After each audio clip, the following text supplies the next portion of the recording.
الذين كفروا وصدوا عن سبيل الله أضل أعمالهم والذين آمنوا وعملوا الصالحات وآمنوا بما نزل على محمد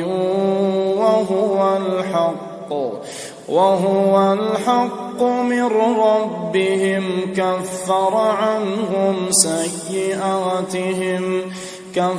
عنهم سيئاتهم وأصلح بالهم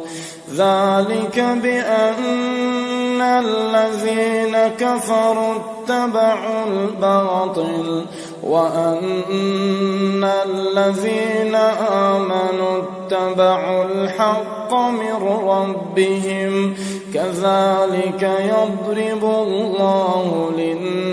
للناس أمثالهم فإذا لقيتم الذين كفروا فضرب الرقاب حتى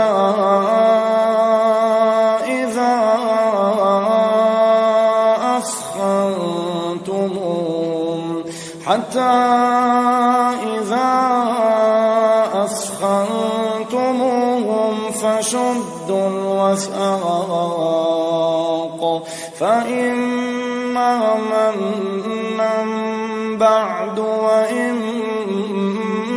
فداء حتى تضع الحرب أوزارها ذلك لو يشاء الله لانتصر منهم ولكن ليبلو بعضكم ببعض والذين قتلوا في سبيل الله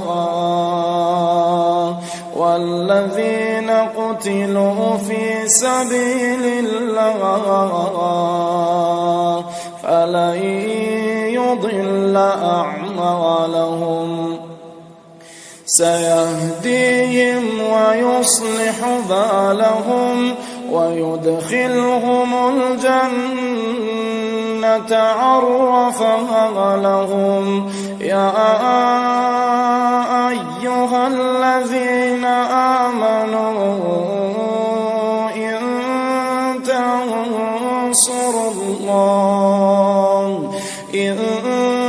تنصروا الله ينصركم ويثبت أقدامكم والذين كفروا فتعسا لهم وأضل أعمالهم ذلك بأنهم كرهوا ما أنزل الله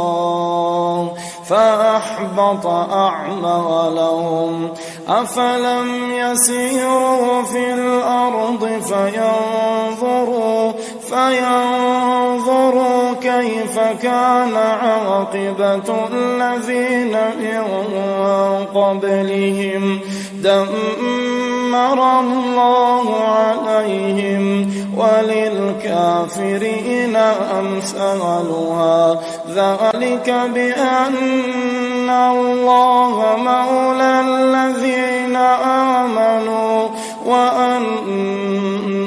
الكافرين لا مولى لهم